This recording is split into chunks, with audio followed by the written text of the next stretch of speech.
Hello and welcome to the 35th episode of Dystopedia. I'm your host Matt Davidson and once again joined by my colleague Andrew Hodgson. How are you, Matt? Yeah, I'm pretty well, Andrew. How are you going today? I'm going good. What have you been up to the past fortnight?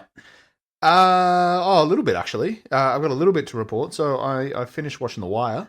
Oh, there you go. Congratulations. Yeah, thank 5 you. years in the making. Yeah. And you know what? I kind of disagree with you in the sense that it jumped the shark. It's a little bit far fetched in terms of the way The serial killer thing. yeah, of the writing and from the other sort of series and everything, but it's kind of not out of the question for McNulty's character in the sense to orchestrate it, and it kind of shows that they'll only react when the news is in on it, and then they've got to show a response. Yeah, it's a little bit far fetched, but I think it fits. Yeah, I think it's more because the other seasons were like, 9.5 out of 10s, like on the thing. Then that one where you think it kind of like took a little step down in comparison to them, but it's still good, but not like the, up there as the other couple seasons were previous to it. I don't know. I still think it kind of has its place. Look, I think what I said to you, what I loved about the ending with it was that it shows the kids from season 4 to go to season 5 and how they take over the roles. So one becomes the junkie, one becomes Omar, the other one becomes the politician, or the kid becomes like the star or the police officer. Yeah, but it just shows, it also shows, it comes up, nothing changes. It's all cycle. It just keeps going down the same path. Cycles, and then but I guess at the end of it, it kind of shows that it was never really about the police force or anyone, was it? It was kind of like the symbiotic nature of the city and how all the systems interact with it. Very clever, like watching a novel on screen. It was just the ending sort of, it does hit you in the feels, but yeah. Well, the saddest part is when the kid becomes a drug addict after it, right? Yeah. And he had the potential to become something. He was a smart kid, right? Wasn't he? Yeah. And then but he didn't have the options. He had the options, or Yeah. it came. The easy route was just to shoot up heroin, wasn't it? Well, he was going to go that way. Yeah. Because that was at the end there. The teacher gives him the money. He goes, "Oh, this is my last time giving you money. That you can do what you want with it. You can go with your life." And then he just goes straight to the drug dealer and buys the heroin. Starts shooting up. He was like, "Oh, this is so sad." And that's going to be his life going forward. Yeah. He follows, it was the guy that did Bubsy or something, wasn't it? Bubbles, Bubbles, yeah, he's following that path. Yeah, he becomes clean, and then he sort of takes that role, and yeah, it's well worth its place of the best show ever written. I think on screen it was just a little bit hard to get through at times, more because it required a lot of concentration from you. But I like that.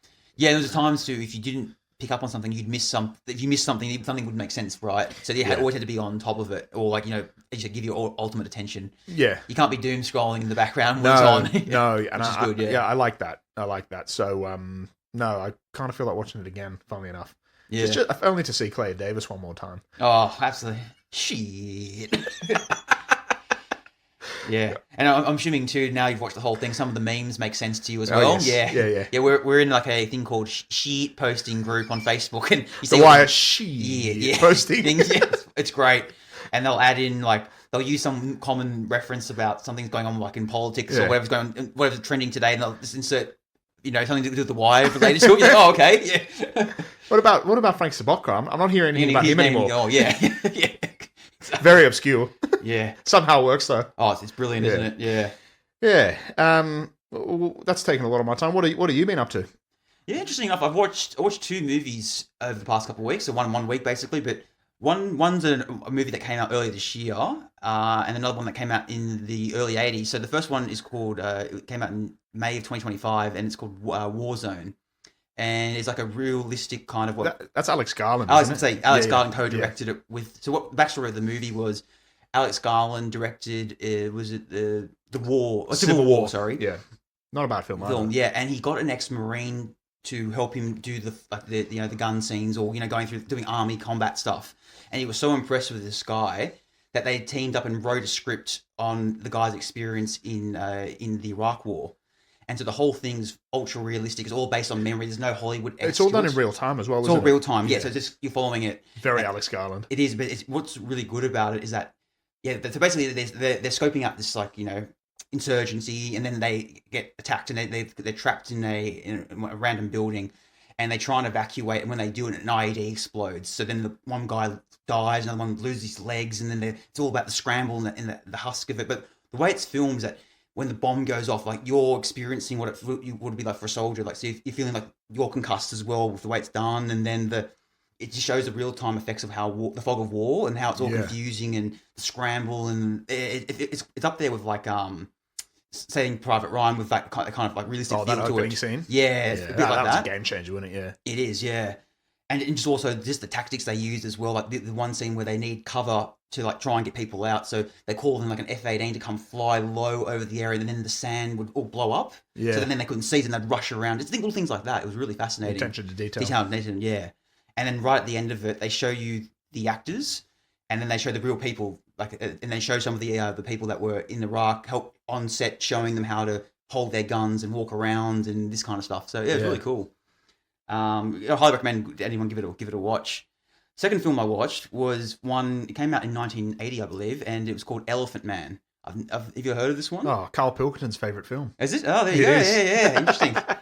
Because it's always one I've always seen it's always the art, the cover art for it. It's always dreamy. It's like a really obscure thing, but yeah, it's actually very well acted. Anthony Hopkins. Yeah, it's also got the guy from 1984, John Hurt, who plays Winston Smith. But you wouldn't recognize him because he's wearing the makeup of the Elephant Man. So it's basically about a guy that's born with all this, like, deformities, and he looks like a, the old-fashioned circus freak, and he's been exploited on the circuit with those people. Come in and see the Elephant Man. That's his name for it, and they think he's just a mute, kind of just a low intelligence kind of thing. But then the doctor, played by Anthony Hopkins, brings him into the hospital in Whitechapel, I think it is, in that part of London in the 1880s, and it's based on a true story too, which I didn't realise.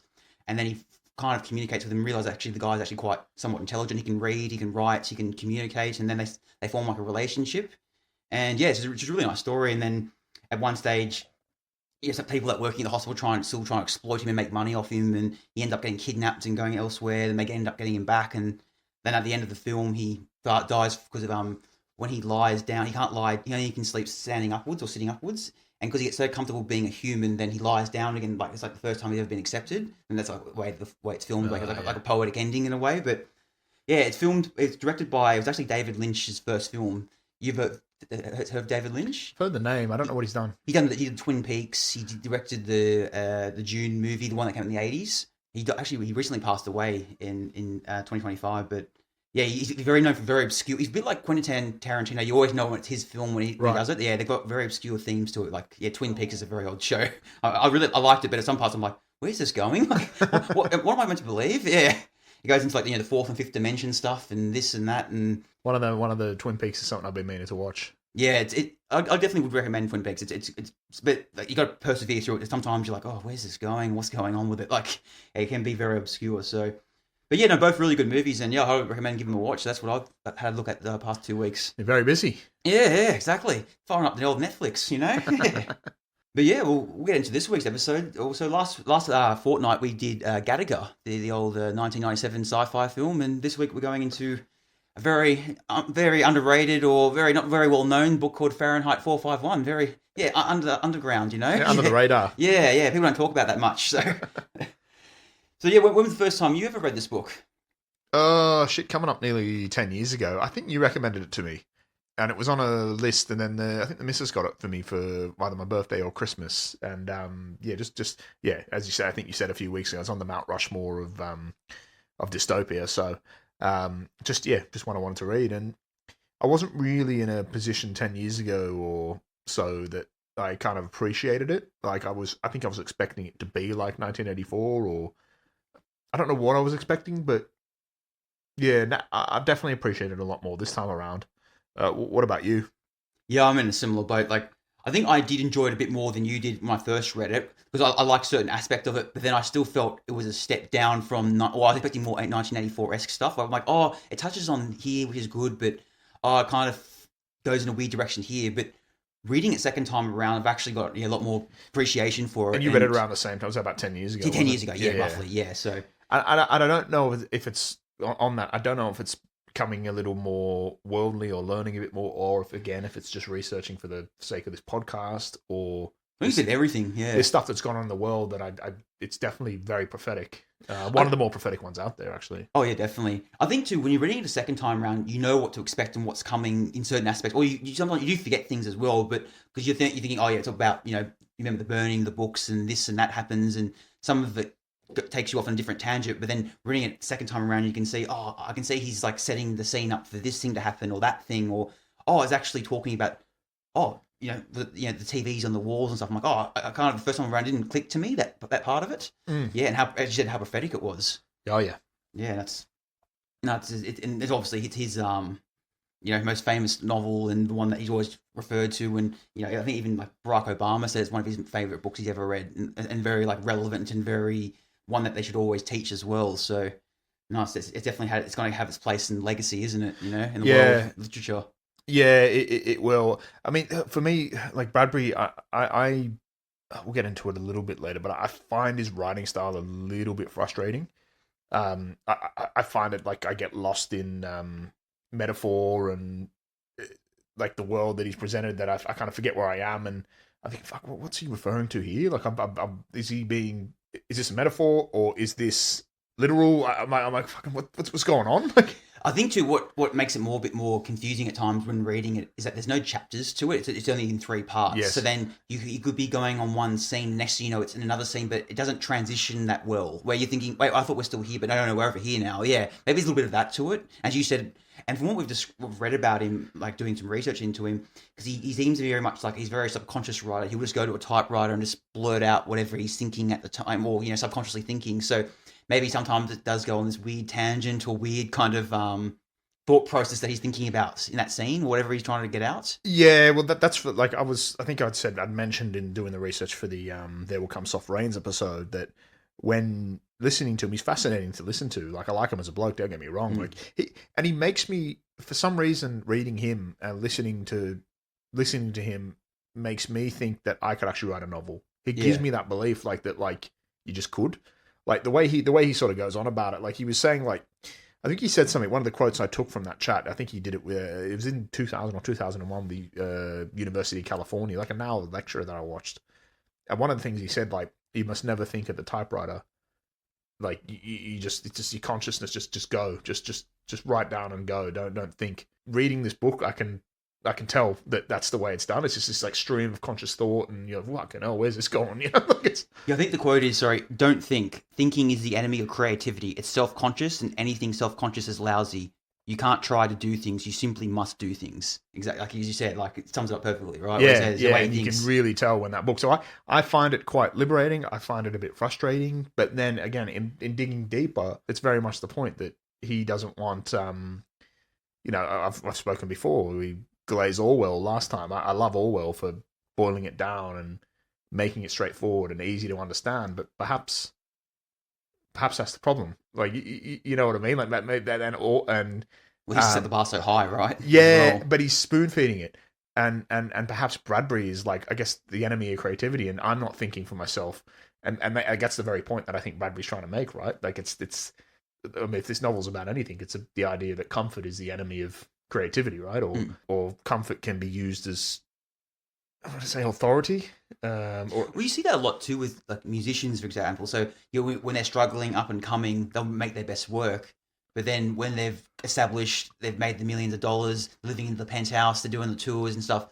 What are they going to write about? What are they going to think about now, creativity-wise? Like, my struggle was that my room service was late. You know what I mean? Like, it's hard to come up with that creativity or that relatability as well. Yeah. But he's got that. And when he wrote this novel too, like he was on nothing, making no money, scrambling every diamond cents he could just to go to the typewriter and rent it and pump it out. Well, I think he wrote it in a library, didn't he? He rented it 10 cents for half an hour. He was under the UCLA library, Yeah. What did he write it in 9 days or something? Sat at the typewriter, 10 cents every half hour, and bang, he was away. Yeah, unbelievable. He must have an amazing discipline to do something like that. He just, and what I appreciate about him too, he's one of those people, because sometimes you say like that lecture, like some authors talk about, oh, my genius made me think of this, and I'm trying to think of all these, like, using all these like big fancy words to say how great they are. But he's like, no, just get on with it. Just do it. Just write. Don't think about it. Just go about it. There's something very punk about what he does.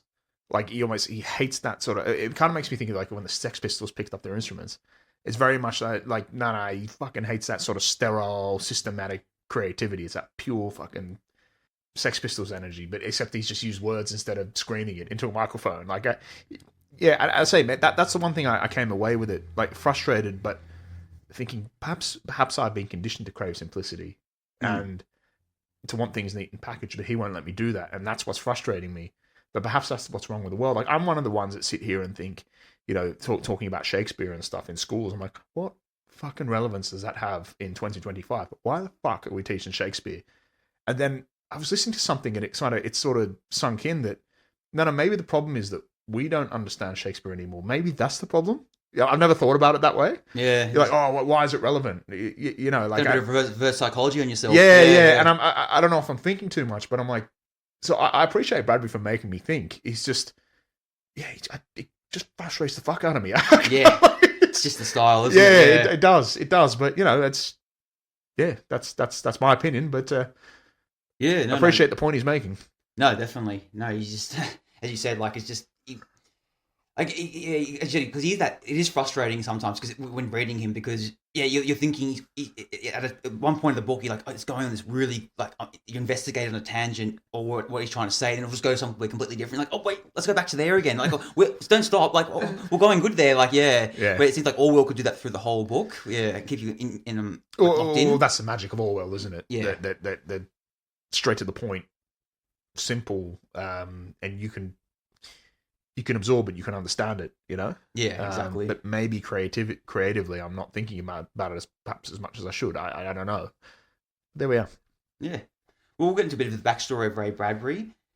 So, he was born in 1920 in Illinois, and he moved to the LA area basically when he was like pretty young as well. So, and he developed a love for reading and storytelling very early on in his age. Like he started writing from 10 or 11, his own short novels and stories and things like that. And one of his biggest things he loved doing was always going to the library. That was like his temple where he's that was his religion, his church basically. Like well, actually, jumping a bit forward, and you may well get onto it, but that's what he said. He says he graduated from the library, didn't he? Yeah, exactly. Yeah. I think that's just on that too. It's a big reason why, this book Fahrenheit 451 became a big thing because like the thought of someone removing things from the library or destroying it was like a sacred place for him. It was like a very personal kind of thing. So any thought or seeing around this time he heard about rumors of what's going on in the Soviet Union, what's going on in Nazi Germany as well. Like it horrified him to think that someone would burn that and erasing history and also too he read a lot about the Library of Alexandria, how twice it was accidentally burnt and once on purpose, and just the thought of that of destroying all those records and the books there, the Romans and everything. Yeah, so erasing all that history because once it's gone, it's gone forever kind of thing. So I guess these days, the good thing about mass, globalization is that there's so many copies out there, so it's kind of hard to destroy things. But it's all going online now, isn't it? Yeah. We'll no doubt touch on it later. But the old echo chamber thing and all that sort of stuff. But yeah. Yeah, exactly. But so he graduated from LA High School in the late 30s, and obviously we know with America they don't have, you can't if you don't have money you can't go to college basically unless you get a scholarship. So unfortunately, he didn't get that, and this is where, as you said, touched on earlier, he decided to educate himself in public libraries and would research things, read things, spend hours and hours and days just sifting through books and essays and what about you and things like that. And and as you said earlier, the most famous quote he said, "As I graduated from the library," and this is where it got his interest. When he started writing a lot of short stories and then selling them to getting a couple bucks here and there to magazines and stuff like that. A lot of his earlier themes. Because he kind of known for being like a science fiction, sci-fi writer. But he's actually not really most of his novels aren't like that. They're more into fantasy and dark fantasy stuff like that. That's where he really emphasized on. But early on, his themes were like wonder, fear, and the clash between technology and humanity. And that's kind of it gets echoed a bit in Fahrenheit 451. So his first collection that ever got published was called The Dark Carnival, and married Margaret Maggie McClure, who supported his writing career as well. So the 1950s is when he really started to get going, is when he gained rise to fame in the literary scene, was when he published the Martian Chronicles, and part of that is when we did There Will Come Soft Rains. That was one of the chronicles in it. Yeah, that was what you'd call, I think we touched on in that episode, if you haven't listened, go back and listen to it, but it was what you would call like a fix-up novel, right? Yeah. It was just a collection of short stories that he just all put together and created some transitions and made it into one story, which is very Ray Bradbury, right? It is, yeah. Sums him up perfectly, doesn't it? Yeah. Very part of his things. And He also did like a lot of poetry series linked about stories about colonizing Mars. That was a big part of it. And during this time, he obviously wrote for Fahrenheit 451. And later in the 1960s, he continued to write more like prolifically novels, short stories. He started getting into more screenplays, screenwriting. So this is when in the early 1960s, his most second famous book is Something Wicked This Way Comes. You haven't read this one, have you? I've not read it. No, Yeah. I think I've read the summary, but yeah, I've not read it. Yeah, I read it. Light and dark and all that sort of stuff, isn't it? It's very Yeah, it's dark. It's like it's kind of it's like one of those because he was always fascinated by the carnival that would come into town, whatever it was. The old days with it. A bit like the Easter show, I guess, back for us. Yeah, bit of a random Aussie reference, but like the old school carnival would come into town with the fairy floss and bloody whatever it is, the rides and stuff. But yeah, this one's like where it comes in. It deals with like light and darkness and evil people when they come. It changes the fabric of the town and stuff. It's very the battle between light and dark, like Sheriff John Bonnell. Yeah, exactly. Yeah, 100%. But yeah, if you found Fahrenheit 451 a bit convoluted and frustrating, this is another level of it. Yeah, I think this is the most Bradbury book ever. Is this one? Did you like it? In bits and pieces, but yeah, reading some of it, it went on those tangents again, and I was a bit like, I don't know where it's going here, or I just didn't. Probably should read it again. Actually, I kind of read it straight after Fahrenheit 451. Sometimes I think if you read the author a couple of times in a row, you get a bit sick of them after a while. So I probably need to freshen up and read it down the track another time. But yeah, I read just after that, so kind of got a bit convoluted in that way. That's me personally.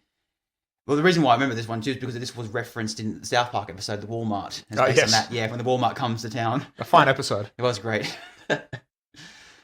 So he also contributed to writing The Twilight Zone and adapting the Moby Dick for director John Huston. So yeah, helped out with that. I guess later on he became more of a cultural figure, very much an advocate for for film and television, also imagination, reading, creativity, and also like kind of raising alarms about technology and conformity as well. That became a big part of his brand and personality, I guess, about forewarning about getting too reliant on mass media, the news and things like that. Yeah. Actually, a funny story. When I was watching one of his interviews, he was talking about how in Fahrenheit 451 the shell earpiece, The seashells, sorry, and apparently some executive from Japan, Sony, came to meet him in the 80s and handed him a Walkman and gave it to him and said, "Seashell, seashell, seashell." Like they're saying, like this is like the what you predicted kind of thing, and he thought that was a very funny kind of thing. How like, oh yeah, I didn't get any commission out of it, but yeah, I helped inspired make the Walkman. Yeah, he made a joke about it, so it was very funny. But yeah, back in the 80s, he continued to publish essays and stories, and I think is when that really got his recognition in the 80s too. He got a lot of awards and Pulitzer Prize winning stuff, and then in 2007 he also got the Hollywood Walk of Fame as well. So it's a pretty big deal to get that. And yeah, he passed away in June of 2012 at the age of 91. So lived a pretty long and good innings. Yeah, had a good life, and yeah, he's obviously very well celebrated and always remembered and talked about. And I mean, if we touched on earlier, when people talk about dystopian literature, like Fahrenheit 451 always gets mentioned. So he's in the conversation. Yeah, it's always there. So, and it's always talked about, still taught in schools. It's still referenced. So. And we kind of hope it still continues that way, because it's definitely like one of those timely warnings, it seems, every 5 or 10 years or so, where something about censorship comes up. And this one will survive. See if it survives Trump's book bans. Yeah, exactly. Yeah. Well, it survived the bit of the cancel culture in the late 2010s, early 2020s, didn't it? So yeah.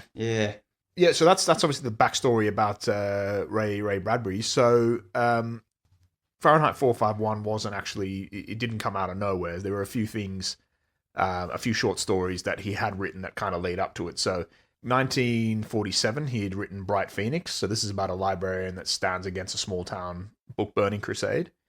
Later in 1949, he had written The Exiles, so ghosts of bound authors who escape to Mars while Earth destroys their works. 1950, and this was actually part of the Martian Chronicles, which we mentioned earlier, was Usher 2. So dreamers punished for loving fantasy. And then in 1950, a story called Bonfire. So a man who faces the end of the world thinking about humanity's great minds. So each of these was kind of a test flight, but they're all kind of saying the same thing, what we went on to see in Fahrenheit 451. And then later on, he had looked at the point of like I guess, a civilization that was willing to erase its own imagination, which is kind of the theme, is what we see here for in the name of comfort, right? And then the real life spark actually for Fahrenheit 451 was probably the pedestrian. So this, what had actually happened? So he had I think in 1949, him and a friend had been basically stopped by police and questioned for. Yeah, it was down like Wilshire Boulevard in Los Angeles. Yeah, late at night one night, and there's no one on the streets. From what he said, and they kind of just because police officers see someone, two people walking on the street at night where it should be empty, and they were questioning him for that, and then he got highly angry about that. Just to. I'm a citizen with my right to walk down the street. Well, how dare you question me what I'm doing? Yeah. Well, yeah, and I think he says that he calls it his Alice in Wonderland moment, basically. The fact that he sort of realized he lived in a place where quiet thought looked suspicious, and it kind of grew out of that, right? Like he's almost like being walking or thinking is suspicious. Why would you want to do that when? Why aren't you indoors watching something, or like, what are you doing? Why aren't you in bed like everyone else is? Yeah. And that kind of it went from there. So I guess out of that, he'd written The Pedestrian, which have you read that? I have not. No. It's 3 or 4 pages. Interesting. It's just a guy walking along the street who's arrested, and he gets thrown into the back of a van and taken off, and he's, what are you doing? The speakerphone of the car's questioning him. Well, what are you doing? I'm just walking. Why? Well, why would you just be walking? What are you doing? And it's written around that sort of pre-McCarthyism, House Un-American policy and all that sort of stuff. So it kind of, being quiet looks suspicious, right? If we look at, I think we touched on the House Un-American Activities Committee in a few other episodes, but just as an idea. So this is pretty much this kind of paved the way for McCarthyism, basically. It was McCarthyism before McCarthyism. I think it started in 1938 and ended in probably 1949, something like that. So it was kind of a machine built to expose so-called un-American ideals. And this was born out of the time of, leading into the Second World War, and after the Second World War, the radical governments, the communists and the fascists. So there was televised hearings, there was loyalty oaths, there was blacklists, there was people lost careers, basically not for crimes, but for like thoughts, for sort of thinking the wrong way, We've spoken about before in a few other episodes where, it really was, post-war was like the age of conformity in America, right? Fitting in was or conforming was survival, basically. We think it's bad now, like Hollywood rewrote scripts, libraries quietly pulled like un-American books in air quotes, anything questioning. We think of the Keeping Up with the Joneses thing at the time as well, right? Yeah, I think he said in one of the interviews as well that while McCarthy didn't like outright ban books, but there was still like that kind of thing where they were taking quietly books off shelves or anything that was not following the traditional pro-American line, that they were kind of being questioned and why are you showing this? Why are you showcasing this kind of thing? So it definitely played into it, didn't it? Yeah. Yeah, and it was really a time of like, he saw it as like punishing curiosity and rewarding obedience, and that never sat well with him. I think he saw friends who were blacklisted and realized that he kind of was already in a dystopia. Also, in that kind of thing where let people see the other side of it and then come to their own conclusions of what they think is right, where it's like where the system was saying, no, you can't even think that, you have to think only this. It's not letting people express themselves or explore their own curiosities, right? It's all been stamped out, as you said, like not following the conformity way. Yeah, and you can see where he really would have had a hard time actually getting this. So if we think of the social and political climate of this time with everything going on, he would have had a hell of a time trying to get this one published. And he was knocked back because nobody was taking this on, because it was obviously very risque. It was questioning the status quo. It was seen as un-American. And who should take it on? Was it 1953 or 1954? I believe it was 1954. Yeah, the little apparently got a fresh publisher, trying to make his way in the world. Didn't have much money. Offered him about $300 or $400 for it, and decided to give the green light, and ended up being old Hugh Hefner, the maker and creator of Playboy magazine. So when people were looking at their going through the Playboy magazine, they also got a beautiful novel as well, in the same token, in different volumes. Post-nut clarity, eh? Oh, I know. Yeah. Talk about post-nut clarity. There you go. Well, what's interesting, I think initially it wasn't meant to be called Fahrenheit 451. He just called it The Fireman as the novel. And Well, that was the original short story, wasn't yeah, it? it was 25,000 words, and then he kind of took elements from the pedestrian and the fireman and one other as well, and kind of mixed them all together and expands on it in this when the famous typewriter where he was going down to the UCLA library, putting 10 cents for every half hour or something in the slot machine. So because he was too poor to afford his own. I think he said he was like paying like $30 or $40 a month from rent back where he was struggling in LA and didn't even have a room or couldn't even afford a typewriter. So it just shows like how much the passion he had for his writing and his projects and stuff. But that's when he kind of needed to come up with a new name for it, and he got curious about what temperature would you be able to burn paper at. So he called the professors at the UCLA, in USC, a couple of other ones, and none of them could give him a straight up answer. And apparently, growing up, one of his uncles was a firefighter, and he just thought, oh, maybe the local fire chief might know, because he said, I've been in and around fire stations my whole life as well, so I'm kind of very familiar with what goes on with them. So he called the local fire station in his area, and the chief got back to him and said, I believe it burns at 451 degrees Fahrenheit. And he just thought, it just sounds like a really good name. But then he ended up, okay, what I did, I just reversed and said, I just said it out loud, Fahrenheit 451, done. That was it. And he moved on from there. Brilliant. And another thing too, with some of the names of the characters as well, he said as well, is that he just thought of names and just moved on with it. He didn't go, it has to say X, Y, and Z. But then when he reflected on it, like say 10, 15 years down the track, the character Guy Montag is apparently a paper company from Germany. So then, because it's referencing paper. And then Faber, the character later on who plays a professor, that was the maker of pens. So it's just even though he didn't intentionally do that, but subconsciously he was thinking about that because the whole project was about burning paper and burning books. So just little things like that I found very interesting about him like that. So rest is history, eh? Yeah, there you go. Yeah. Well, that takes us through the author and the influence for the story. Before we get into it, what are we drinking there, Matt? We're drinking the Largo carbon neutral clean lager. Oh, it's carbon. I'm glad it's carbon neutral. So, yeah, exactly. You feel better about yourself? Oh, very much do. It'll definitely get around Triple J, this one. Yeah, you know that very well. I'll be voting the Greens next as well. I'll make sure I post it so everyone knows that I'm a good person by drinking this. It's probably inner city lefty beer there. Oh, it is. Yeah, Champagne Socialist favourite. It's recommended. It's not a bad job actually. I don't mind it. There is a little bit of a tang to it at the end. It does say sessionable on there, and I disagree with that. I don't think it is very sessionable. Yeah, it's got some weird art on it as well. Very obscure, isn't it? What do you think it's trying to say about society, man? Oh, I think it's talking about climate change. It's talking about globalism, capitalism, late stage capitalism, all those things. Despite them making money as well. But yeah. Alrighty, we should get into it then. Let's get into it. So, let's break this into 3 acts. So we'll no better place to start than the beginning. Yeah, well, the book is broken into 3 parts. So the first part is the hearth and the salamander. Part 2 is the sieve and the sand, and part 3 is burning bright. So yeah, we'll just go from that then. Yeah. So look, straight away, I think the way it opens, right? It was a pleasure to burn. Yeah, I like that. Yeah. Gets it straight to the point, doesn't it?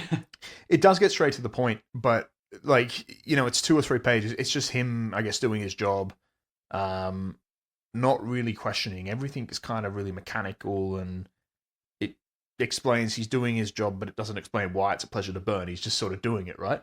Well, it's like kind of world building, isn't it? At this stage, yeah. Seeing the scene, a little bit of world building, but what I find really odd about this, or very unique, is the sense that 3 or 4 pages in, we meet probably one of the most pivotal characters for, I guess really the catalyst for Montag's change, is Clarice, right?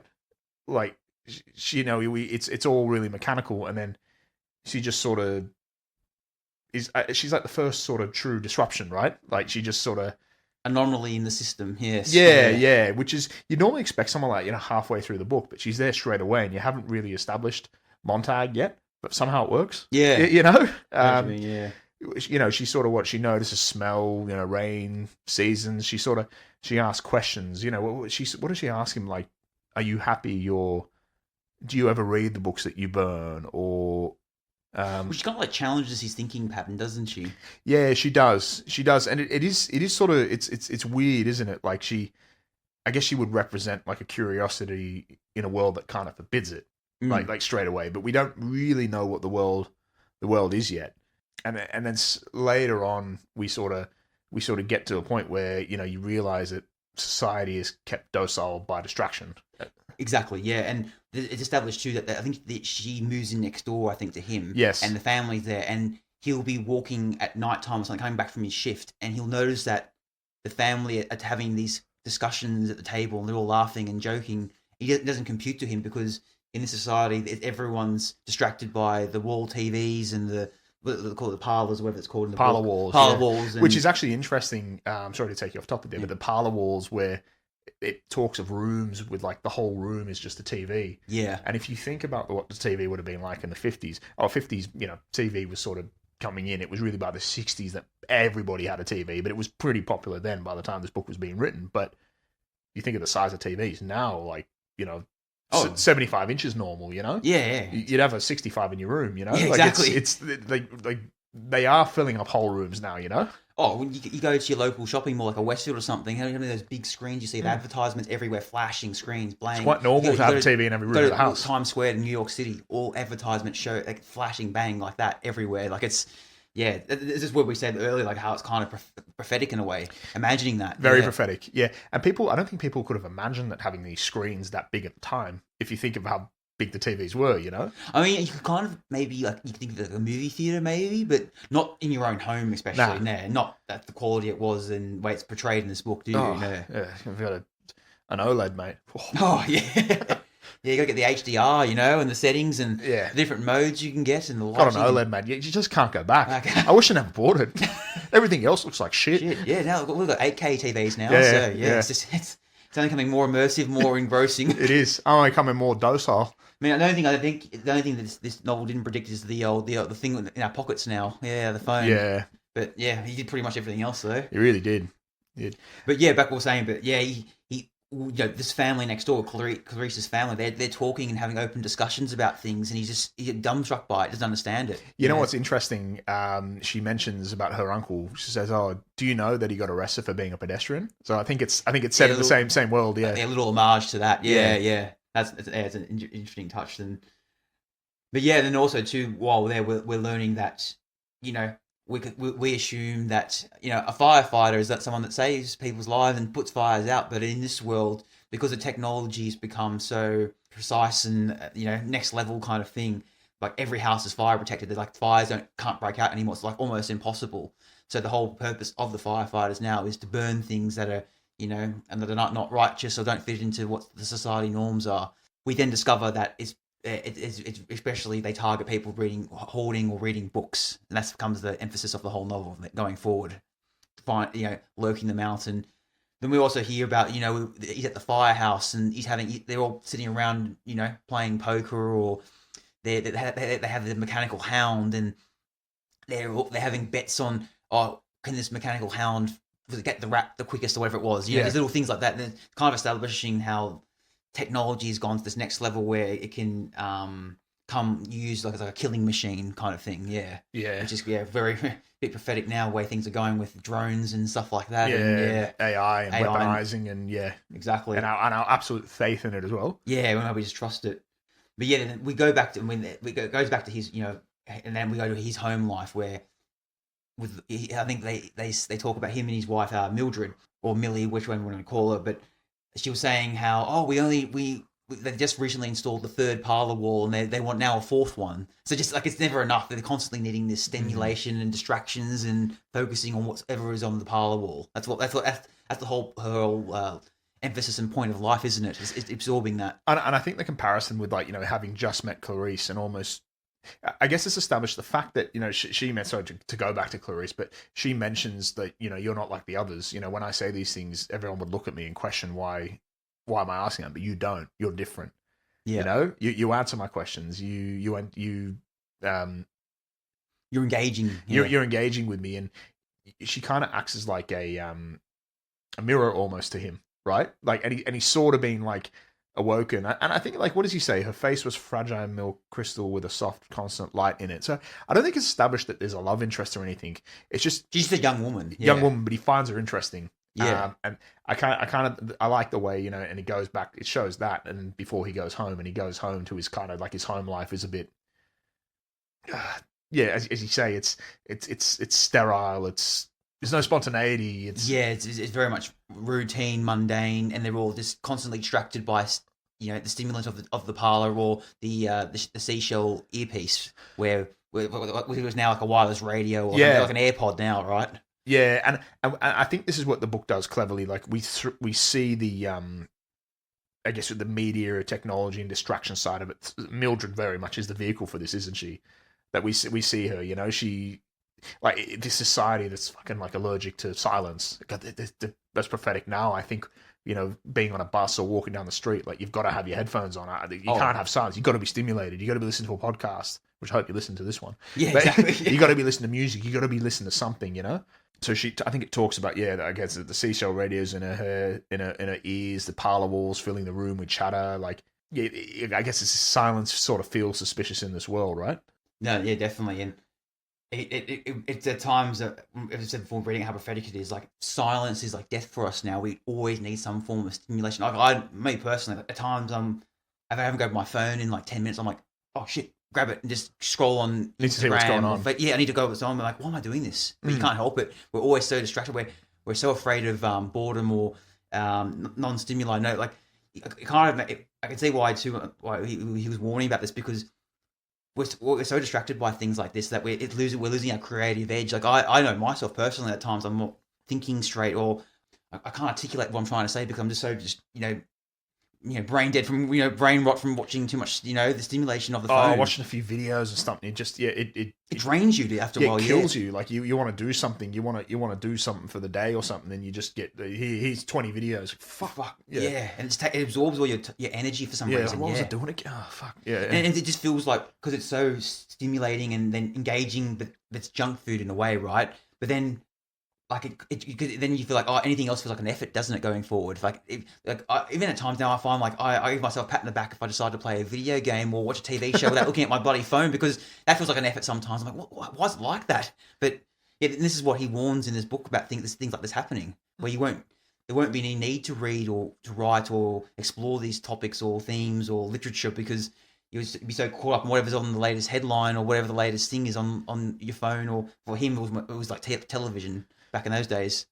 Well, that's the thing, and this is where we like this. The system doesn't need to silence you if it can keep you distracted, and that's very much how authorities kept in this world, isn't it?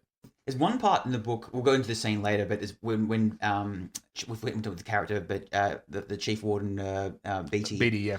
And I remember when he says there's one part when he's giving his speech to Montag. He goes, speed up the film, Montag. Click, pick, look up, eye, flick, here, there, swift up, pace up, down, in, out, why, how, what, where, how, bang, bang, wallop, boom, boom, bing, bing, bing, digest, politics, blah, blah, blah, 2 sentences, one headline, midair, all vanishes, whirlman. Like, I remember first reading it thinking, what the hell is he going on about? This is very obscure and bizarre. But then reading it the second time and then thinking about it thoroughly, it's like he's emphasizing that flashing headline, the news, the stimulant, the flashing light, the next video popping up, the next that happening.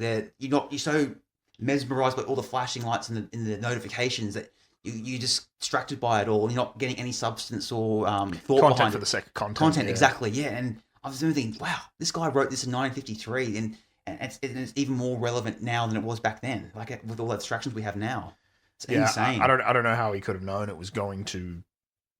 How he could have ever foresaw that it was going to get here, that it was going to evolve into what it is. Yeah, which is kind of somehow like, I find it. I guess this whole thing is a critique on mass media and not reading anymore, and the dangers of that. But then I also like he's kind of using one medium to have a go at another medium.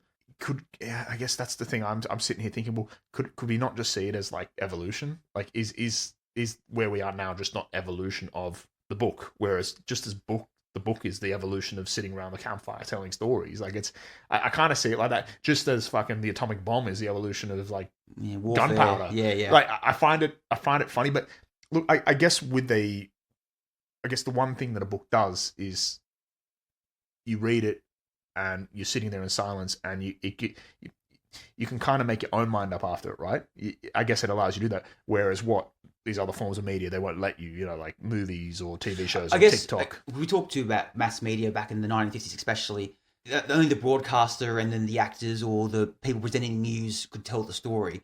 Where, at least with literature back in the day, I know maybe they're publication companies, but someone could write their thoughts and feelings into pages and stuff and then word it out and, express themselves in a certain way. Where we always talk about how a novel can always, the movie never does a novel justice because the novel can explore and goes down so many avenues and raise so many topics and stuff. And you might have thought about it in a certain way where the movie's framed. And it's showing that this is what it is kind of thing, yeah.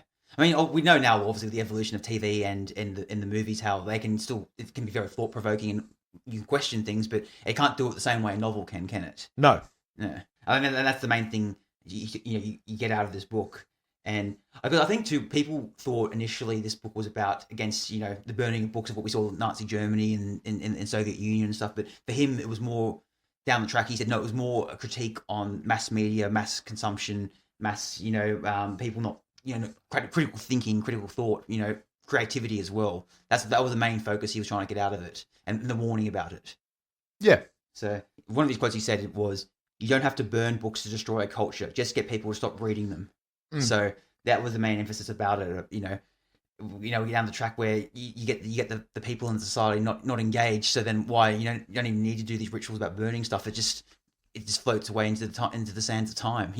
So let's have a look. So, we've touched on it before with, Montag's home life. I think this really does well at building the world that we live in. We've mentioned that after seeing Clarice, after sort of having this thought-provoking chat and seeing things a little bit differently, we get home and it's, as I said, it's surrounded by machines, but there's no warmth or anything in it. And I think he sees this after it. And then we sort of get to him like talking to Mildred, but she's sort of, say away with the fairies, watching the parlor walls or... just distracted in general.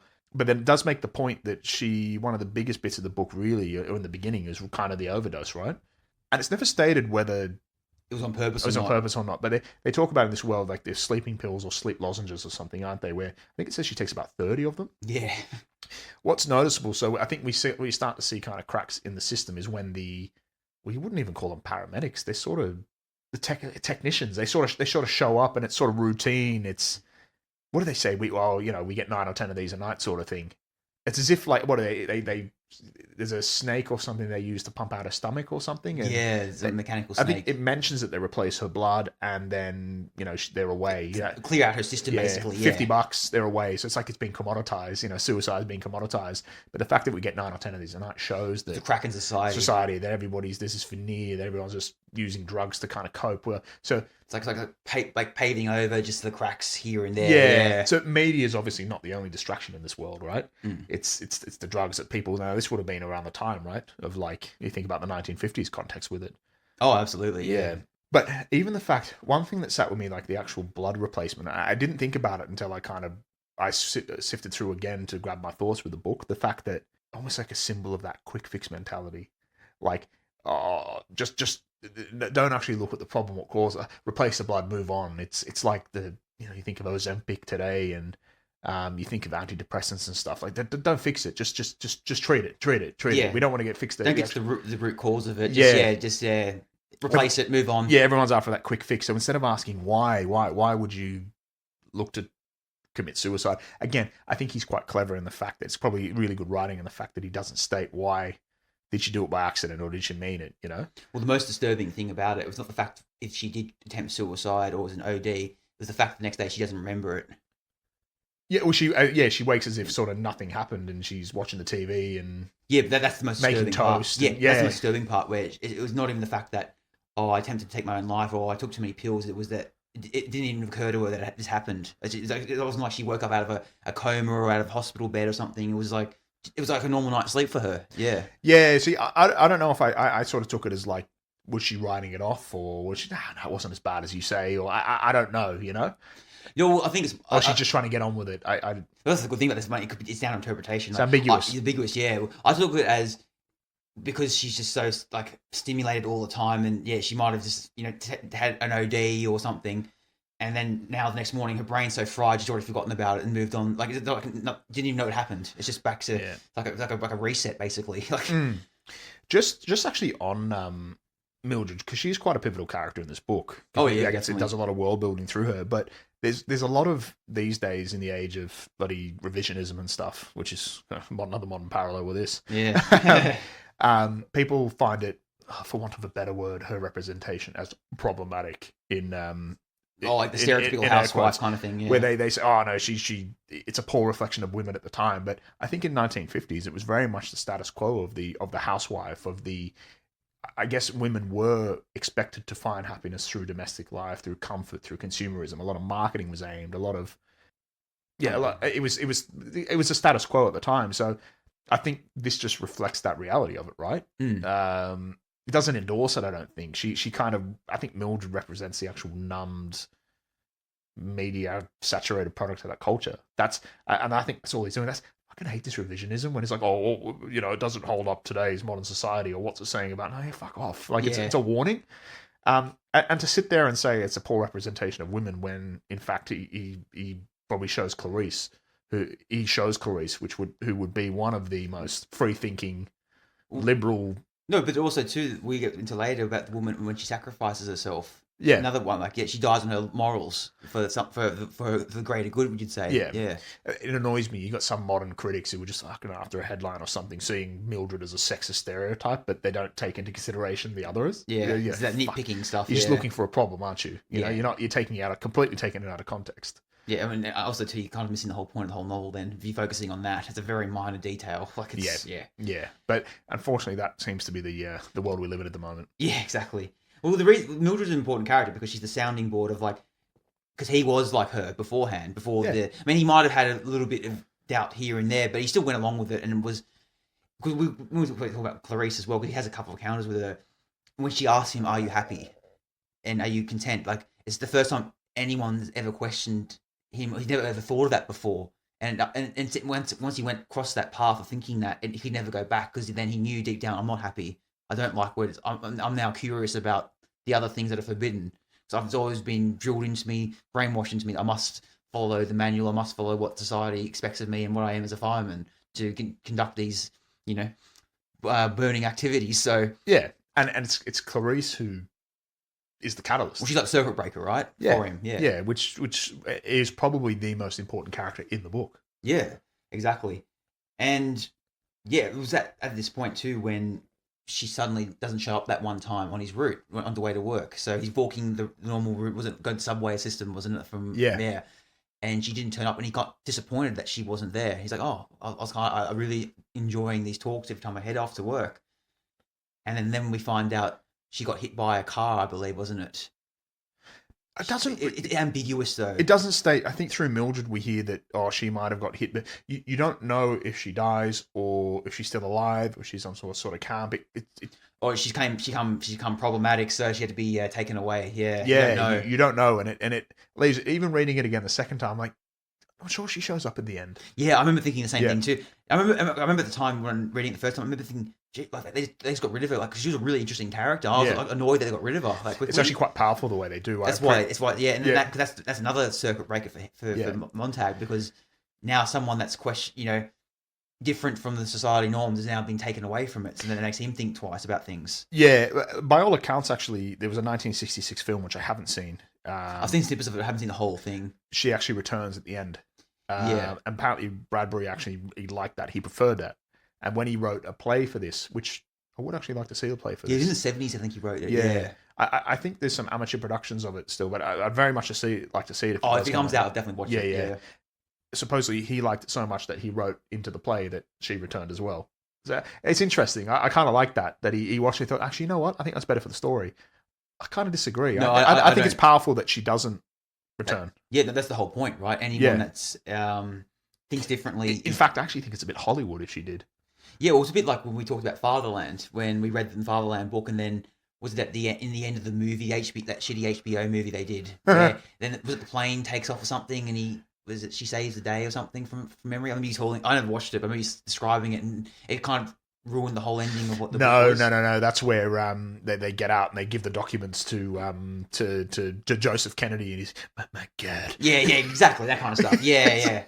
But it defeated the whole purpose. It kind of defeats the whole point of what that was saying. That, like, would he have the political will to do it? I'm not so sure, you know. Yeah, But yeah, the ambiguity was probably the strongest thing of that novel. But yeah, that's a whole other can of worms. exactly. Yeah. Well, importantly though, even though Bradbury rewrote, the screenplay in that way, he never altered the actual book itself. He was He didn't do a George Lucas. He did do a George Lucas. No, he didn't have ATT walkers in the background the whole time. When we first made South Park, we didn't want to use construction paper. We just had to because it was cheap. And now with new technology, we can finally remaster South Park to make it look sharp, clean, and focused. And expensive. For instance, in the scene at the bus stop, we always meant to have imperial walkers and giant dewback lizards in the background, but simply couldn't afford it. Yeah, and he made it because he says, like, he didn't want to change anything about it, and also too that I'm proud of what I wrote at that time. Like, there's no point change. That's who I was at the time, what I was thinking and feeling. And that's the way it stays. So I like when authors do that. I hate when they try and say, rechange characters, work around. It's like, no, that's what it was at the time, so stick with it. So, yeah, there you go. We could all use a bit of that now. Absolutely, yeah. So this takes us nicely on to the the next call they go to. So now at this point, Montag is now aware of the world and what's going on. And this takes us nicely into actually the woman who burns her books. So I guess it's a routine call, like they would go on any other night. Yeah, exactly. And yeah, they go to the house and they find like a treasure trove of books. It's like one of the biggest ever they've found in the history of the firefighters for them. And this is when too, where Beatty goes on this spiel about, and he grabs random books and going, oh, reading this rambling junk about talking about these made up worlds and stuff and throwing things on the ground and how irrelevant all this is. And, why do people people need to learn this? This is why it has to go, this kind of stuff. And at the point too, when they're grabbing everything and all the books are in a pile and they're about to set it alight, the owner of the house, which is a lady, she decides to, like, she douses herself in kerosene and stands in the middle of the book pile and grabs the match and lights herself on fire with the books in it as well. And this is another pivotal point for Montag, because he couldn't believe that someone would kill, like, they were that passionate about reading and keeping books. Like, why would they kill themselves for this? Yeah, and it shatters that illusion that books are meaningless. Yeah, exactly. They're just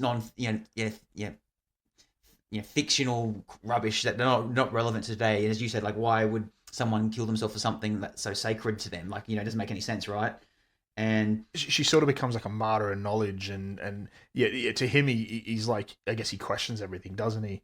At this point too, this is when he grabs a random book, right, and hides it with it. It sparks his curiosity to find out why people want to hoard these things, Yeah, and he goes like, what's so important? Why would someone want to die for this? Like, it must be more important than I'm being led to believe. If someone could feel this way, You know what? It kind of made me think of, and this will be somewhat controversial, but bear with me. I think of a modern echo. I think of, like, when we witness acts like self-destruction or violent desperation. So one of the things I can first think of is at 9/11. I remember when I was a kid watching that happen, and it's framed in such a way that this is just pure evil. Why would this happen? Why would someone want to do this? Why would someone hate someone so much to do this? And it was that moment. And then you get a little bit older and you watch a few documentaries, you read a few things, and you realize, that this all links back to, the CIA and meddling in the Afghanistan war in 1979, and the Mujahideen grows out of it. And you ask yourself why someone would believe in something so much that they would do something like that. You don't condone it, but you question it, and you start to see the things in the past that have led to this. It makes me think of October 7. Again, not condoning it, because that was pure suicide, what these guys did. They knew what was going to come back. But what's pushed you to a position to do something like that? You start looking and maybe the world isn't as, in the framing that you've been led to believe, maybe the world isn't as black and white as maybe people have made you. Even, I think of the Russian invasion of Ukraine. Again, not condoning it at all, but you start to look at things and what have led to this, and it's not come out of nowhere. It's funny, actually. One of my favorite historical documentary filmmakers. There's a guy called Ken Burns. He did the Vietnam series that came out in like 2017. I think you've seen it before, haven't you? It was on Netflix for a bit, but they took it away. This is Yes. it's a very Another long one. Took him like 10 years to make that, by the way. But he had one of his mantras. He holds it up on his office wall, and he and the banner says it's complicated. That's all it says, because humans are so complicated, and because he'll be doing research on history stuff, learning about X, Y, Z, whatever it is, and something will not make sense, or then he'll just go through the whole, like, as you say, like, we look through the lens of good versus evil, whatever it is, the good guys, the bad guys. It's always complicated. There's some reason why this happens for that reason, and that reason leads to that reason. Or there'll be times where someone just makes a decision and it doesn't make any logical sense, but humans are irrational. It happens. So yeah, it's interesting, isn't it? Yeah. Yeah, it's funny. It's just reading that again. It just clicked. I'm thinking like, yeah, it's. Now I don't know if that's being older and a little more cynical and stuff, but well, in the lenses actually of this novel, and say you talk about 9/11 before, because when 9/11 happened, the Americans were completely shocked. Like, no one saw this coming. Like, absolutely thing. You could then argue because the mass media and the way they're indoctrinated with the America's great, America's fantastic, and everything. We only focus about American things, that because they're so blindsided by that mass media and the control of that they never thought of outside the scope of their own realm that something like this could happen, or like there actually was a brewing force against them, contemplating doing this, suicide attack on them. Well, you know what's funny? There is a book I read a few years ago. It's called 2034, A Novel of the Next World War. I actually listened to it on an audiobook, and it was really, really good. There was a general who wrote it. He was, I think, a retired admiral. Here he is. Admiral James G. Stavridis is his name. And I listened to an interview with him about the book. So in the book, they had like an afterword where it was like an interview, and he spoke about it. And he said exactly that. He said, I think he spoke about Pearl Harbor, he spoke about 9/11, and he said both of these represent a failure of imagination.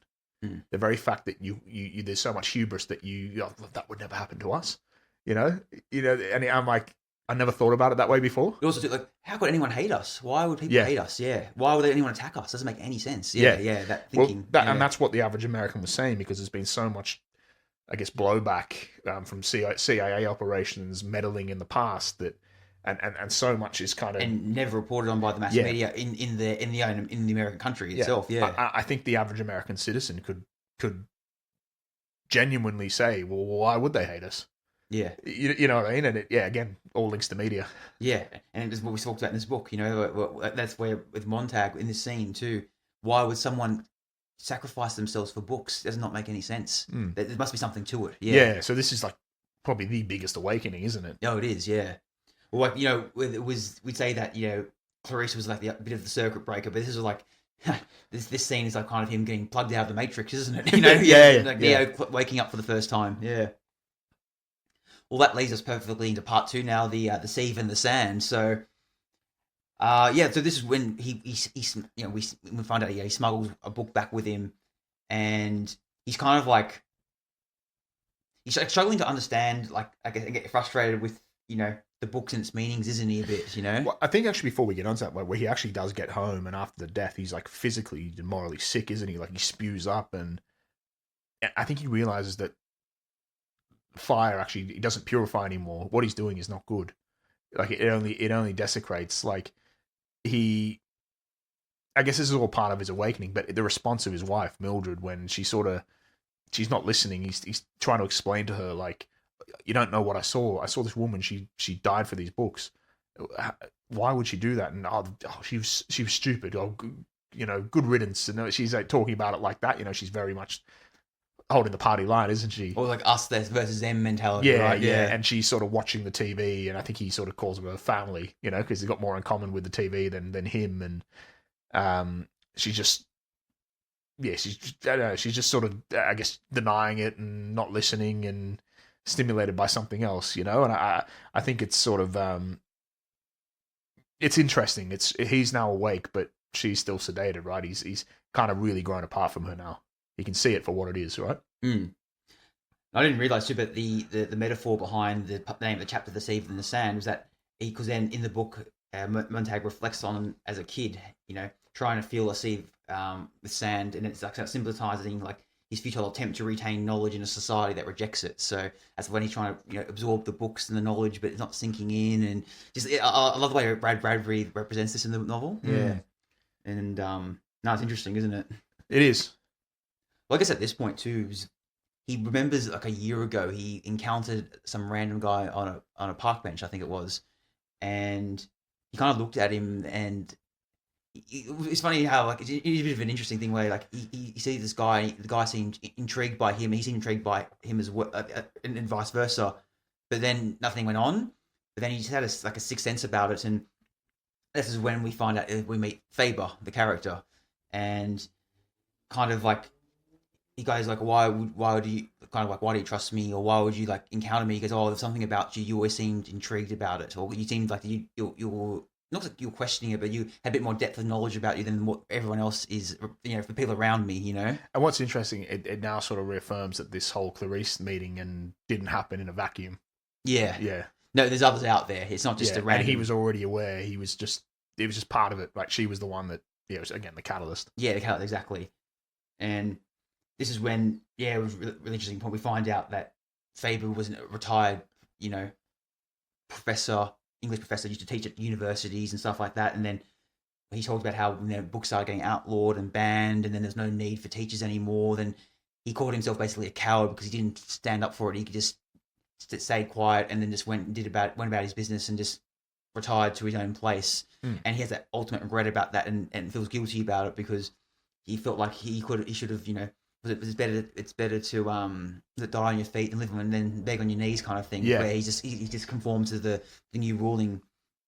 And this we talks about how there's rumors out there that there's people still out there in the wild, old professors, old teachers, old philosophers and stuff that are on the road out there somewhere, like nomads basically, intellectual nomads are around. So it kind of rejuvenates Montag and gives him a bit of more purpose, right? Or like he's starting to see through the facade of the society, right? And how nothing is all what it seems, and how it's all kind of built on a house of cards in a way. And it's just it's more about suppression than actual like improving the lives and the knowledge of the people, isn't it? Yeah, I think that nicely actually takes us on to Beatty's speech, doesn't it? Oh, the best part of the book, in my opinion. It's so good. It's right. So I guess before Beatty gets there, so you mentioned he's read a couple of words in a book and he can't really understand it, can he? Beatty's kind of like the old... he reminds me of that that SS officer out of Inglourious Bastards. He's always trying to find the little loopholes in your stories, and he's always got like eyes in the back of his head. He's watching every move, and he's got a sixth sense of when things aren't going right for Montag, or he knows when he can sense that Montag's not his usual self, and he knows that he stole the book from the fire, right? And he kind of reinforces him. Look, it's okay. Like we're all curious, this happens. But playing like the good cop bad cop routine with it. Maybe someone keeps it for 24 hours, and maybe we let that go. But, anytime after that, we maybe we come calling. I don't know. Yeah, it happens. These little things like that. Yeah, it's a great part of the book, isn't it? When it comes out, it's interesting. Yeah, and it shows that he's lying in bed, and I just can't go to work today. I just can't do it. Like he's having that existential crisis now. He's good. Yeah, as you said, the good cop bad cop thing in it. But then his speech is probably. This is when I was reading that speech. You made a little quote before with it. I'm like, my God, this is like it's almost overwhelming with everything I wanted to say for this podcast. So, I have to cut it down because we're going to be here for hours. Oh, it's unbelievable, isn't it? Yeah, it is. It's one of the parts where you can't put the book down. It's just like no. I've got to. Yeah, it's like layered upon layered and just it doesn't go for that long, but then it's just what it goes on about. It's just so gripping, isn't it? Yeah, and there's a few things, and it's showing why the world is the way the world is, but then is he a reliable narrator? Is he just seeing it the way he wants to see it? This is one of the things, again, that modern revisionism, if people sit there and, this is a problematic part of the book because what he says about minorities and what he says about bringing everyone down to a certain level and all that sort of thing. But I don't think this actually reflects Bradbury's thoughts. I think you forget this is a bloke who's the antagonist narrating it through the story, right? Yeah. what's interesting too, because Beatty goes into about how the founding of the firemen, and this is when we first find out the society is built upon lies. Is that he says that the firefight was established in 1790, and the very first firefighter was Benjamin Franklin. So from then on, we know that this society is revisionist history. It's rewritten the rules to further their interests and to suit the times. To suit the times and what's relevant now. So it's kind of like it's like a direct irony, isn't it, about it? And that, obviously we all know what firefighter represents in our world, in our times, is about putting out the flames. Where in this, he's trying to say no, it's always been about burning stuff and lighting fire to books and other materials like that, isn't it? Yeah, it is, and it kind of goes into the reasons of why. Like, what's one of the quotes you say? Like, we must all be alike. Not everyone born free and equal, but everyone made equal. In his world, difference is danger. Individuality becomes a threat to public harmony. So we can see why Clarice has now disappeared. We can see what's happened. But censorship is rebranded as compassion.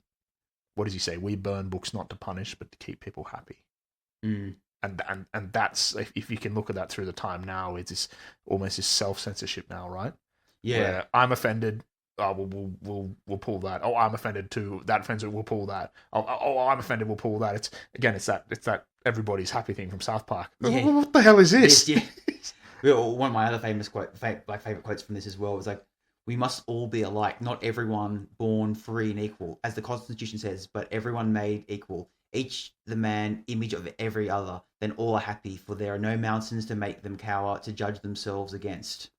Just like that, just like bang, like straight away, like just into how manipulate. We all know about the Constitution with freedom of speech. Everyone's got the right to this and that, and right to bear arms, whatever it is. But how they've just distorted and manipulated the Constitution to suit themselves now. Yeah, it's fascinating, isn't it? Yeah, and he's framing like erasure of difference as kindness. What does he say? Why make people feel inferior by showing them things they can't have? Again, it achieves equality by sort of lowering the ceiling, bringing everyone down. Yeah. It's kind of similar. Like, I guess when we read the Harrison Bergeron story, it was kind of this, going through the same sort of themes, wasn't it? It's touching it, and I always thought a bit of Gattaca to it as well. Yeah, it's very similar. Bringing everyone down to achieve equality. Yeah, I also love this quote about the dangers of books. It says, "A book is a loaded gun in the house next door. Burn it. Take the shot from the weapon. Breach man's mind. Who knows who might be the target of a well-read man?" So yeah, it's so fascinating, isn't it? Just going like how they've weaponized it this way to make this something as simple as a book be this like ultimate boogeyman in a way, isn't it? Yeah, and you look like, and I think this is what he was getting at, like the fear of offending, or the fear, or like self-censorship. When we as I say, we live in an age where people are terrified to speak. Nobody says anything because they don't want to offend. Everyone plays it safe, and mediocrity is kind of accepted because of it. What does he say? Like, the bigger your market, the less you handle controversy, which is fucking like. Yeah, that's right.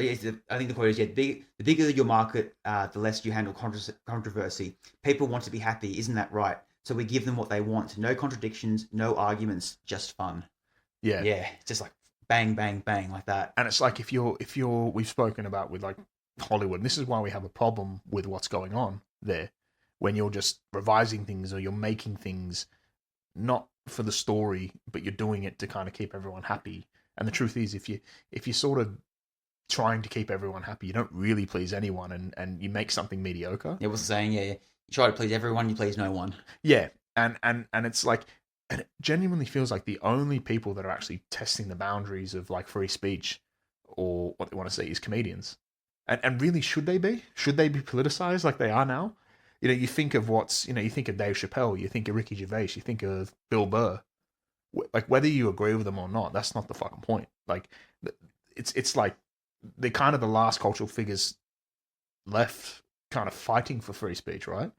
Or just like, I think there's something that Ricky Gervais said. The problem with it, I think it was on that show with Jerry Seinfeld, like comedians in cars getting coffee.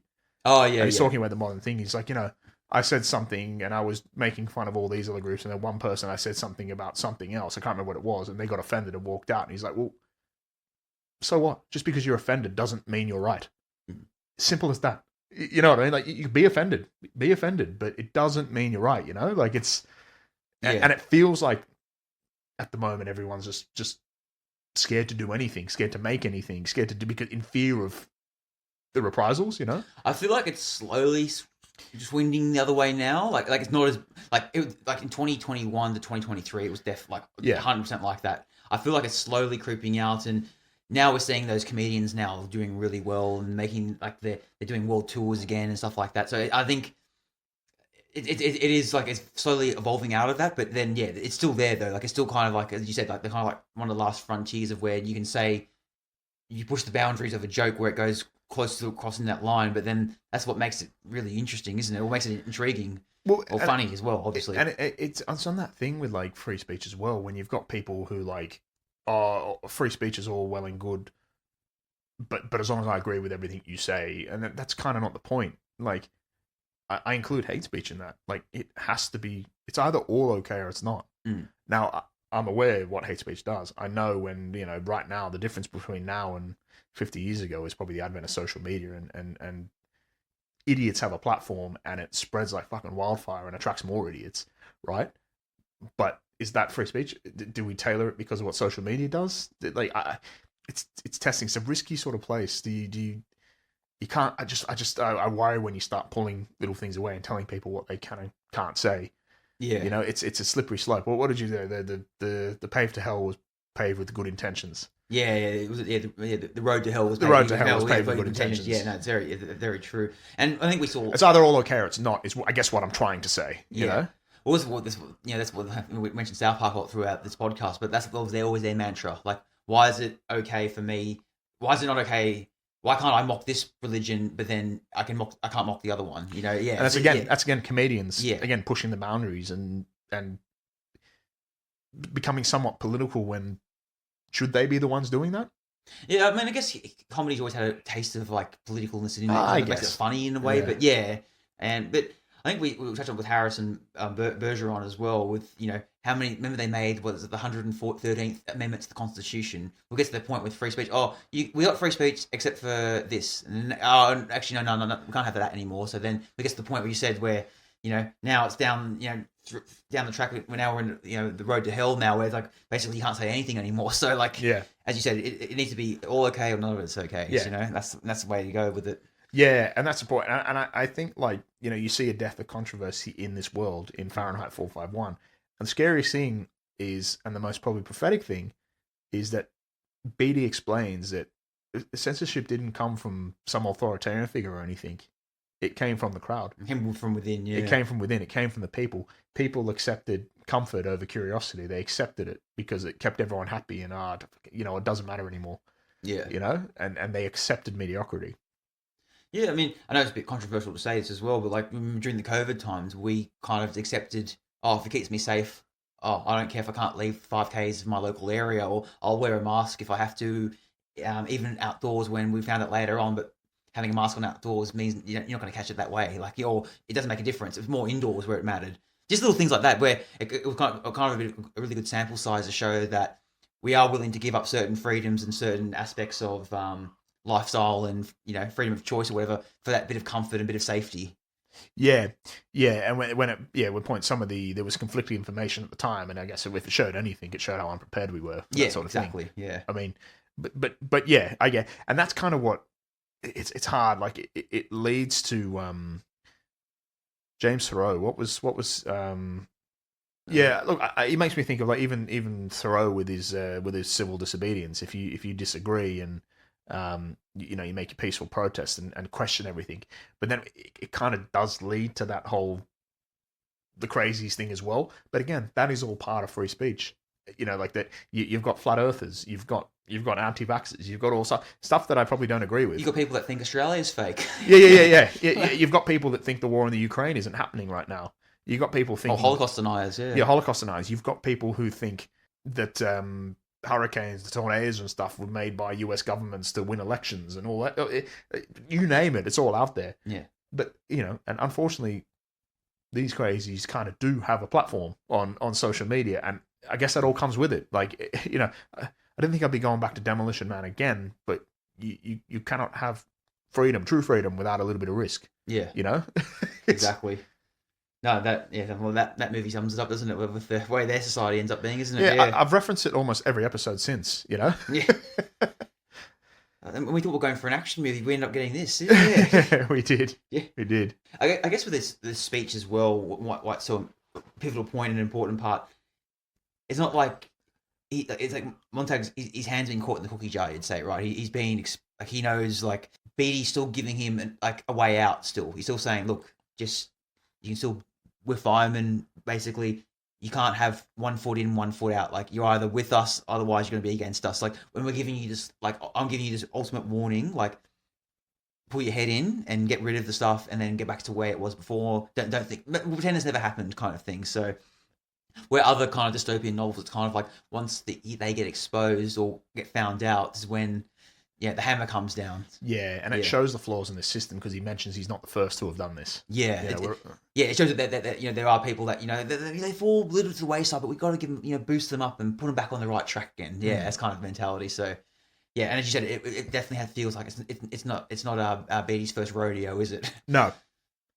And what's interesting is the way that he actually frames it, like this illusion of happiness, when he says people want to be happy. Serenity, Montag. Peace, Montag. We're the happiness boys. The Dixie duo, you and I and the others. So he's reframing the actual he's reframing the destruction as kind of therapy. So the burning, it's not cruelty, it's a cure. We're curing. What happens when people read these books? They get all these fancy ideas and they think all revolutionary, and we can't have that. We can't have people thinking things and getting depressed because they can't be this, or they can't be that, or the system won't allow them to do this. So we're actually, the real danger is the thoughts, is the words of books. It's not the book itself. It's the actual, what you take away from a book is the alarming thing, isn't it? The fact that you might question. Yeah, you might think outside the square. Yeah. And I think today, like, I think if you look at the modern echo of that is, like, we've mentioned the endless scroll and the curated feeds, the algorithmic bliss, that dopamine hit on demand kind of thing. It just keeps us docile, keeps us distracted. That's kind of like our burning of the books now. Yeah, that's true. Actually, yeah, I didn't think of that way before, but yeah, it is like that. Yeah, it's the constant. Yeah, we see with Mildred's character, the distraction and the stimulation away, because you're so docile, you're so engaged into something that's not important. It takes away, as you said, that critical thought, that critical thinking, and when you get enough people that are just, you're kind of like a mindless zombie in a way, don't you? That basically represents them, and yeah, the ultimate fear for the authoritarian government in this novel was that if too many people unplug themselves from the parlor wall and the seashell radio and the sleeping tablets, whatever it is, then that's when they'll come together, start questioning things, thinking outside the square, putting 2 and 2 together. 2 plus 2 might equal 4 now instead of 5. So yeah, change the status quo. Yeah. Well, it's that illusion of happiness, right? It's the fact that it's the glue that kind of holds the system together. As you say, the minute they stop, they might. I guess no one revolts if nobody feels any pain. If nobody's got any time to feel any pain or see the world for what it is. Yeah. Distract yourself with drugs. Distract yourself with media. Don't worry about it. Yeah, exactly. Yeah. But I just think, at this point, Montag actually sees, if this speech does anything, it's interesting for us, the reader, but for Montag in the book, it sort of exposes, finally, I think, the lie that he's been living. Like, I think he realizes, like, Clarice asks, like, are you happy? And he's kind of saying, well, what are you giving up to feel happy? And I think that's the point where I guess he just snaps, doesn't he? Yeah, it's definitely his great awakening. And this speech from Beatty, not only, it doesn't put him back on in line again. It kind of, it makes him double down then, doesn't it? It kind of reaffirms to him that this whole society is a facade. It's built on a house of cards. It's not what it seems, and it's extremely flawed. And why can't I explore these things? Why there's got to be a reason why they want to censor it. This must be a danger thing. I want to know what it is, kind of thing. So. Human curiosity. The curiosity, you can't kill curiosity with that, Yeah, no, I think it's at this point where, do we get into Act 3 now? I think where... I think it's a bit before This is when Faber gives him the actual seashell radio when he talks to him in his head, and that's when this is when the most pivotal point, or second pivotal point of the book is when Mildred has all her friends over, and they're having that party or whatever it is, and they're laughing and joking what's on the parlor wall and having a dinner party, and then he gets infuriated by them watching it. I think at one stage they were talking about, I think, having, like, oh, why would you have children or something, wasn't it? Yeah. Something, yeah. I found that part really interesting. He goes, oh, that's a waste of time. Why would I consider doing that? And there's no point in going down those adventures. And he then gets so frustrated about it, and then he pulls out poetry, and then he starts reading the poetry out to the house guests. And they're all horrified by it and disgusted by it. Why are you saying this rambling, jambling words? And, you're going to make Mrs. Thingo upset now. She's going to run off home and cry and stuff. And even at the time, Faber's in his earpiece saying, mate, like, why you don't do this? You're just going to expose yourself by doing stuff like that. Keep it to yourself, kind of thing. And this is at their point too. He wants to then he goes off to work again. And I think, funny enough, actually, one of those women, what is he loses that at her and says, oh, what are you going to see? Like, your son got hit by a car and your last 3 husbands have left you. What? That's the reality of it. What are you going to do about it? And she runs, oh, you've made her upset. She's like, yeah, I found that, and he just, fuck this. He's seen it for what it is, Yeah, it's just a load of shit, isn't it? Yeah, that's what he finds out. So then, it's kind of also, it's also established that he it's like his mission now to hoard as many books and literature as he can, and it's kind of like his life mission now to preserve knowledge. That's what it is, and now that Faber's talking to him in his ear. What's good about that is that when he's at the fire station talking to Beatty, and Beatty's saying, oh, this about this or this about that or whatever it is, then Faber will say back to him, oh, no, don't say this, say that, this kind of thing. He's trying to catch you out here, make sure you say, on point here and there. And and this is when you're saying he's still having that existential crisis. He feels so trapped in this role of the fireman. He feels like a hypocrite now because he's committing the very thing he, is trying to fight against. So, yeah.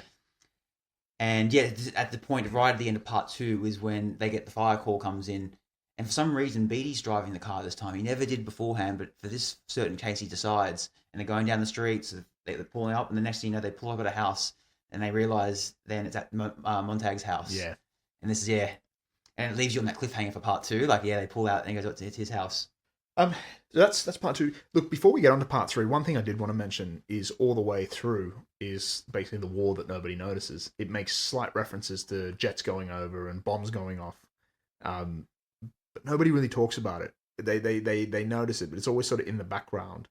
You know what I mean? And I think you even mentioned with the ladies in the house talking about, it'll be over in a couple of hours, short war or a couple of days.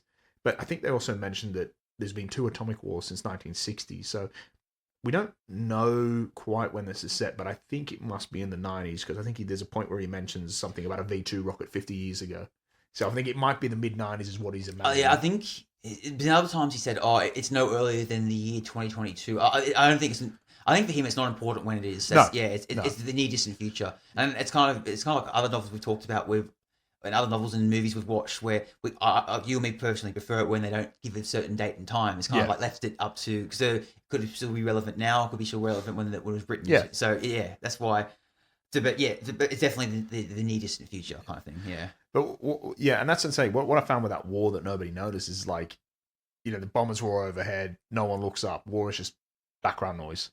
It's basically on their doorstep, and they don't really notice it. Like, everybody's like, well, they're just watching the parlor wars. Nobody's reporting on it. Don't worry about it. Well, it's a bit like that when we went into the couple weeks ago with When the Wind Blows, where the wife is very much like, we'll be right. We'll be like the old Blitz again, and we'll just get bunkered down. Everything will be all smooth sailing, whatever it is. Like, it's kind of like almost like your echo chambers and your feed from the algorithm. Like, everything's tailored to you. Like, nobody's talking about it. Everybody's sort of connected but isolated. Everyone's got their personal feed. From what I've read, I believe he kind of regrets adding that into the book because it's not relevant to what the main message of the story is. The war part, yeah. I actually think it's...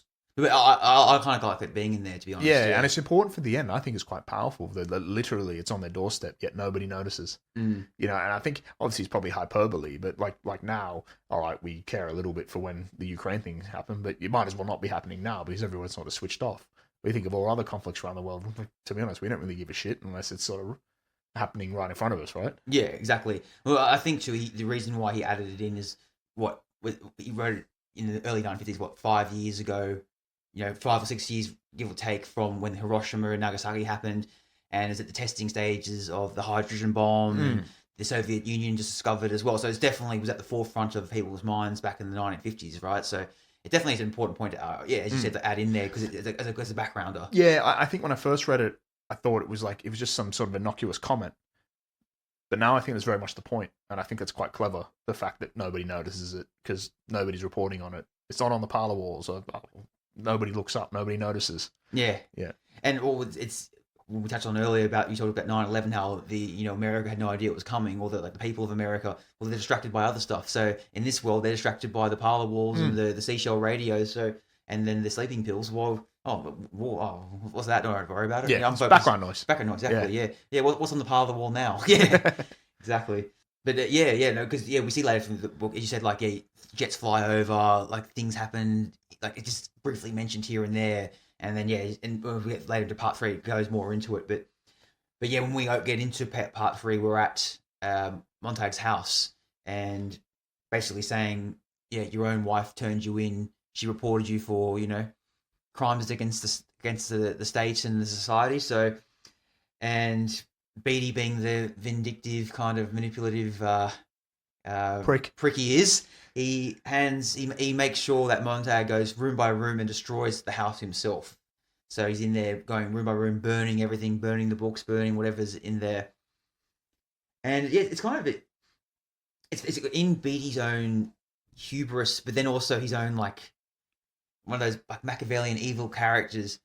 He wants Montag to attack him as well, because he puts the flamethrower on because he's so distraught by having destroyed his own house. Then he goes insane, and then has the flamethrower at him. He's like, come on, do it. I dare you to do it. Come on, prove me wrong. See if you got the guts to do it. And then on range, Montag kills him. I remember that part of being like, that caught me off guard. That actually happened. I didn't see that coming at all. I couldn't remember that. Yeah, I completely forgot about that. See, before he kills Beatty, he takes the earpiece out, and then in that rage, then kills Beatty himself, and then also destroys the hound dog.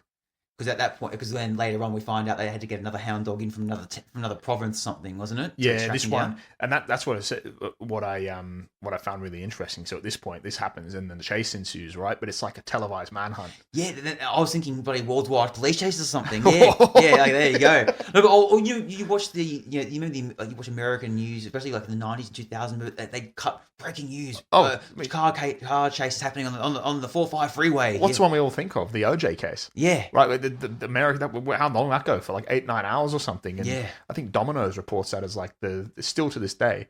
I think that's the day they sold most pizzas. It broke the record for it or something. Well, I think at the time too, the NBA finals were on, and the game was going on, and then they'd have breaks. During a timeout or halftime, they'd go back to the chase again because it was that gripping the nation. I think over 90 or 100 million people watched it. Something insane like that. Yeah, and this is where that media turns justice into entertainment, right? Yeah. And you've got the reporter saying, we're flying in this new mechanical hound. It never fails. It's got 100% rate, and we're bringing it over from this other province or something. And reality TV basically before it existed, right? Yeah. It's interesting. And then, obviously the chase ensues. It's quite gripping, but equally the ending of the book kind of I remember feeling it 10 years ago. I remember feeling it now. Something about it feels quite rushed.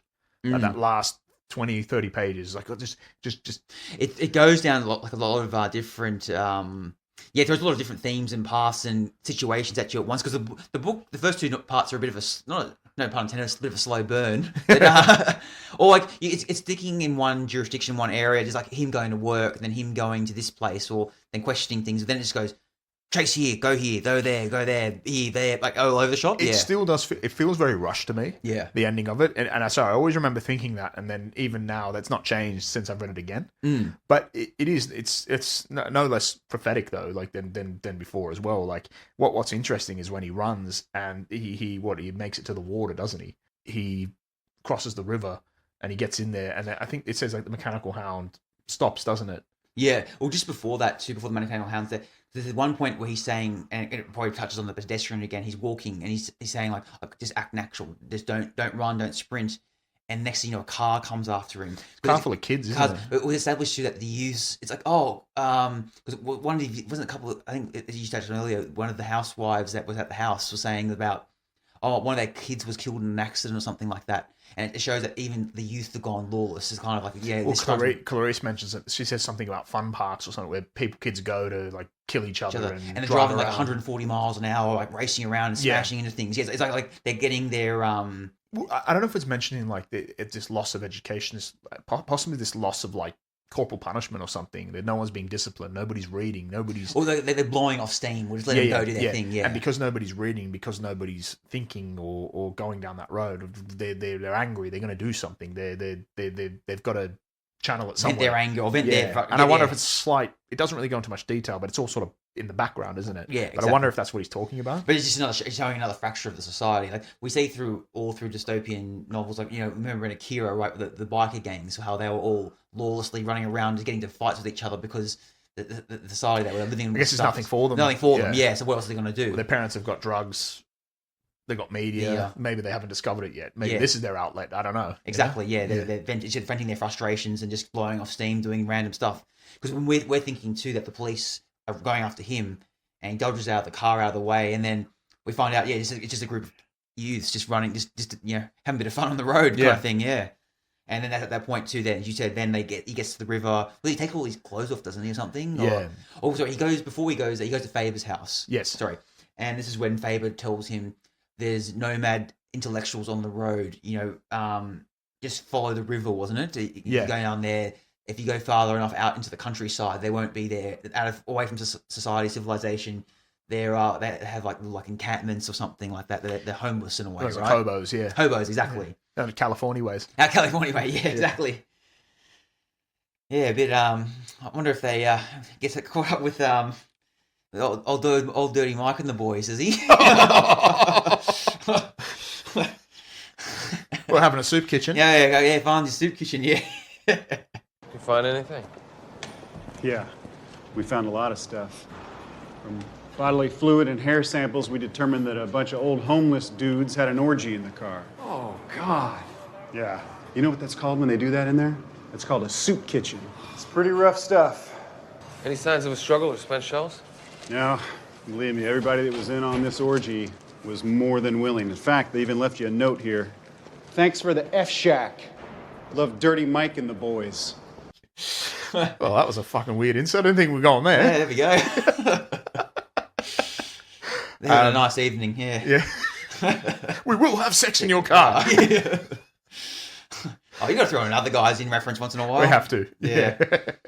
But yeah, and he makes it to the river, and this is interesting when he crosses and he gets over, and it's almost like the mechanical hound stops and turns back. And we realize later, I think when he meets the sort of exiled scholars or the homeless guys, that they're watching it on a TV, aren't they? Yeah, Granger, isn't it? Yeah, Granger. And I think he mentions that no, they knew you got away. They knew you got into the river, but they would have thought it would have taken ages to find you, so it turned around and they found a random, or obviously a dissident, someone who they've been keeping an eye on, but hasn't done anything wrong yet. But you know what? We'll just the spectacle of justice again. Yeah, and I guess the manufactured ending of the fact that it's been taking too long. The broadcast needs closure, so they just take a random victim on TV. You know, the truth's kind of replaced by like narrative satisfaction, right? Yeah, I think Granger even mentions that they film it in a way that your people that know you won't. They'll think it's you because they'll film it at a certain angle that it resembles you, but they won't be close-ups or angles where it shows your actual up-close and personal facial features or whatever. Yeah, it's so manipulative like that. It's clever, isn't it? but that uses theater thing, right? Like they just need an ending now. Yeah. We're not going to spend it. It'd be a bit anticlimactic if we have to go searching for all this time. Oh, fuck it. You know what? You're out there. You're gone. Yeah. But also too the authoritarian government. We need to close this. We need to say that. No, we have 100%, conviction rate or, capture rate. Those propaganda numbers. Propaganda numbers, exactly, yeah. And then, of course, at the end of the day, it doesn't really matter if Montag is caught or not. He's gone now in the system's point of view. And I think, too, we've touched on it before, when Mildred leaves Montag, when she flushes him out, basically, or turns him in, he kind of like hints at that, in 3 or 4 weeks, will she remember me? Will she, because she's so stimulated by the war parlors and the distractions. Like, Montag won't even be a memory to her anymore. Like, she's already moved on, so it's not even relevant anymore to her. Yeah. Which is, when it shows you how, like, really disturbing, like, someone that you can marry to. Like, I think even earlier in the book, when they're having those conversations, he asks her, do you remember where we met or how we got married? And she can't recall it. And even he's struggling to remember it because it's all a blur now. It's because they're only caught up in the present of what's going on, nothing about the past or the future. Yeah, and you sort of sit there and think, how could you forget something like that? But then thinking of the way things are now and the way everything's 100 miles an hour and everything's so short form and constant stimulation, I'm like, things I forget as I've got to a certain age. I used to have a memory like an elephant. I can't remember what I did yesterday. Yeah, I know what you mean. Yeah. Exactly the same, yeah. Now, I don't know if that's getting older or I don't know if that's the world we live in or a bit of both. Yeah, I think it must be a bit of both. Yeah. No, I'm at the point too where if I'm trying to remember someone, like an actor's name or a football player's name, I'll try all my power not to Google it. I'm like, no, think of that. Think. Ah, there we go. Or whatever it is, yeah. You know, you can see their face or something, but you can't remember the name not clicking. But yeah, I find that maybe it is the phone and this constant stimulation that's probably causing me brain rot or something, yeah. Yeah, here I am thinking like a sucker. Yeah, exactly. But yeah, because you said this, it is a bit rushed, this part, and it's a bit all over the shop with it, where he's at the hobo camp, they're talking about certain things, and then it goes into like all these group of intellectuals where he's called them the living libraries. Living libraries, right? Yeah. But then one of the books gets damaged or something. He said, "Oh, I've lost the other ones." He goes, "Oh, it doesn't matter. What your job now is to, if you want to speak to, was it one of the books like a Shakespeare book or something where one of the intellectuals has memorized the whole thing. This is the book now, and it's kind of coming into the idea that it's actually not the paper and the words itself. It's the idea, it's the vision, and it's keeping the legacy on. And they might be able to burn all these books, but they're not going to kill what the ideas and the thoughts and the philosophy behind the books is, because it's in these people's minds. They're reciting it and passing it on to the next generation and to the others. And it's also like they mention the phoenix, and there's a lot of symbology and stuff here about the rebirth. Obviously, fire symbology and stuff with the phoenix reborn from the fire and blah, blah, blah. But that oral tradition is reborn. Memory equals resistance. It's that return to, we were oral storytellers around the fire. All we could do was remember. Now, I know in most ancient civilizations, I actually know the ancient Druids in England before the Romans arrived. Those ancient tribes, nobody wrote anything. They believed writing things down was dangerous to your memory. So they refused to write anything down, and they remembered everything. This is a civilization that remembered everything, because they were fearful of them losing that power if they wrote it down. Isn't that interesting? Yeah, yeah. And the Romans came and obliterated them in England. They got civilized. Yeah, and they got they got British Empire before the British Empire. Pretty much. Well, that's where the British learned, I think. Well, that's where Britannia comes from, right? Yeah, and then Albion became, and it was the Normans after that as well. Was the Vikings arrived, and then they Anyway, that's a whole other podcast. Not this one, but it's interesting. So there was an ancient civilization. So it's almost like a return to that. I think plenty of other ancient civilizations were the same. Oh yeah. But all that knowledge was lost. So then again, there's the ignorance of that society where nothing was written down. Nobody really remembers it, but they know that everybody. Well, isn't that the reason why they don't understand how Stonehenge was built, right? Yeah. Yeah, because there's no records. That's a big part of it, because it was that civilization that held everything. Very interesting. But the fact that they were fearful of writing down because the power of the mind would go, I think, was a justification for it in many ways. What that's evolved to, right? Oh yeah, absolutely. But yeah, it's a return to that. The fact that we can't be incriminated now. It's not the paper, it's not as you say, it's not the book itself, it's the ideas, it's the words, right? And you don't need paper for that. You can, God knows how you'd remember it, but obviously it can be done. But fuck me, we're far away from that now. Oh yeah, yeah, I know what you mean. And then obviously this is where it's like background noise. The atomic bomb goes off, doesn't it? And just another nuclear war goes off here. It's not a big deal. Yeah, and it's like they're walking. Also, too, this is written at a time before anyone knew. Well, before the hydrogen bomb, right? No, but also, too, before nuclear winter and all this stuff happens as well. So, yeah.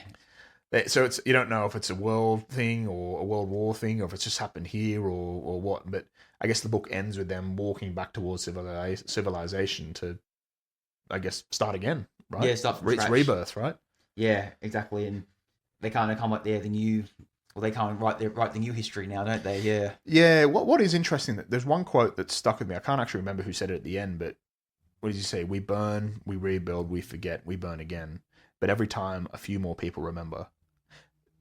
Cycles, the fact that people were just destined to possibly just keep making the same mistake. Like, I think that you can't make people come over to your side, but you can try. And then every time this happens, someone else comes, and we can finally we may get to a point where we learn. I don't know. We don't go down this destructive path. I don't know if that's what he's trying to make. It's the point he's trying to make. Yeah, we think towards it. What? Yeah, 5-6 years removed from the end of World War II, and then obviously and it still is the most deadly war in human history. Like, yeah, they didn't learn the lessons from World War One in between there, and then World War II happens. Like, what, 15, 20 years later.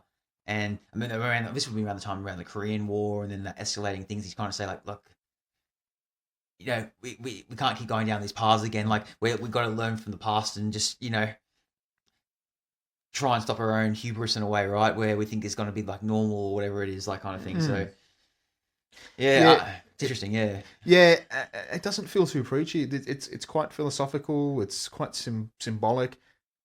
The end again, it just feels a bit rushed. It's still good. It just feels like he was really just rushing to get it. Maybe run out of money at the typewriter or something. Yeah. I don't know. What we said before, he writes subconsciously, so maybe he just felt that was the way to end it. That's it. I don't got nothing else to say about this novel and story. Yeah. And as I said too, at the end, the whole point, he said like the main message from this novel was about mass media and the loss of the art of reading and writing. Right. That was the key takeaway from it.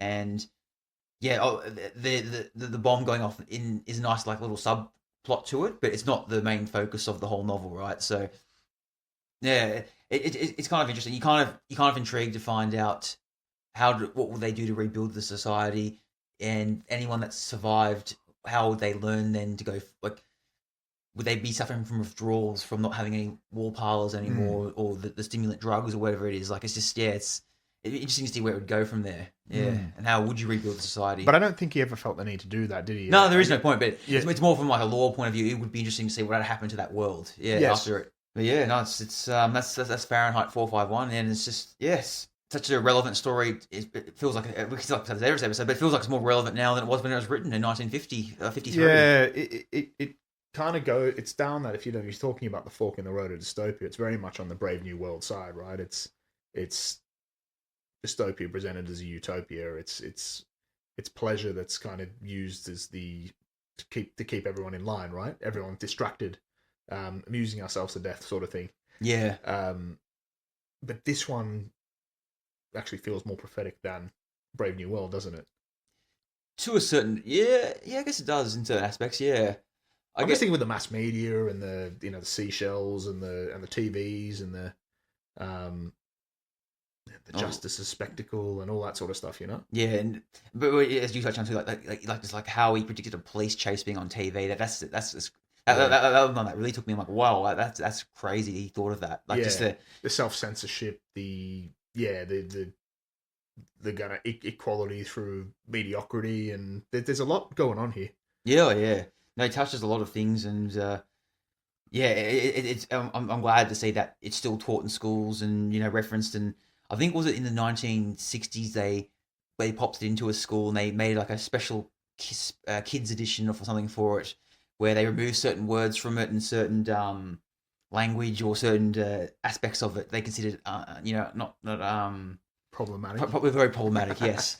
And he didn't know about it as well. The publishing company did without his knowledge, and he was furious about it because the irony of a book about censorship gets censored itself. I think by all accounts it has been censored a few times, hasn't it? Yeah, it's been banned in certain times, and I think it was outlawed in like things like in apartheid South Africa and other parts of the world, like obviously like North Korea and places like that. It would be which makes sense. Or Soviet Union was definitely censored there. So well, I guess it's by its very nature it is anti-establishment, isn't it? Oh, absolutely. Yeah. And it doesn't matter if it's a right-wing fascist government or some ultra left-wing collectivism, communist paradise, whatever it is. Like, it's anything that's questioning the authoritarian government and making people think twice or think outside the scopes of it.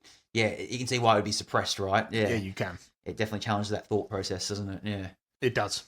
Anything else do you want to say about this book before we wrap it up? No. As you say, if you haven't read that one, not the easiest read in the world, but it's definitely, it moves at a really good pace. I will give it that much, in the sense you can really sort of you get through the chapters. It's quite an engrossing story. The only thing I would say is there's a little bit rushed at the end, but again, that's just me. There might be some smarter people out there than me. I guess that, in fact, there will be a hell of a lot more smarter people out there that probably wouldn't get lost in the metaphors and can see it for what it is. That's the only, I found it a bit tough there, but definitely worth a read. Yeah. If only to challenge you, Oh, absolutely. Yeah, and it's one of those timeless novels, and if you're reading it in the year 2025, back in the 90s, 80s, in the year 2050, it's still going to be relevant, because it's still its core themes and message behind it is timeless. So I definitely hope it never gets burned to the sands of time, and it's always in the consciousness. It's definitely uploaded into the AI algorithm or whatever it is. It's got to be still around somewhere, yeah, online. So yeah, I highly recommend it, and definitely give it a read if you're intrigued by it. Yeah, so Andrew, what can listeners expect on next episode? So we are returning to Charlie Brooker's world of Black Mirror, doing an episode called Men Against Fire, which was I think it was the 5th episode of the 3rd season, I believe. And that was the one about where they're soldiers in the army and they train them using programs and equipment, right, to alter their vision and stuff, isn't it? Yeah, I think you see an enemy that what you perceive as an enemy, so that it not everything is as it seems. So it kind of explores themes of manipulating reality, right? Manipulating reality, dehumanization, and yeah, all sorts of stuff. There's spoils of war and all sorts of stuff. So interesting episode, interesting twist. Yeah, I think I watched it when it first came out, like, what was that, 10, 12 years ago, but I can't remember all the aspects of it, but yeah, I'm keen to go give it another watch again. Yeah, always love going back to the world of Black Mirror. Yeah, Black Mirror, Twilight Zone, all those intriguing anthology series, they're great, aren't they? They are, they really are. But yeah, you can follow us on our socials at dystopediapod at Tumblr and Instagram. You can shoot us an email at info@dystopediapodcast.com. We're also on YouTube at Dystopedia Podcast. Like, subscribe, comment on all those great things. And on behalf of myself and Andrew, we'll catch you next fortnight. See you guys.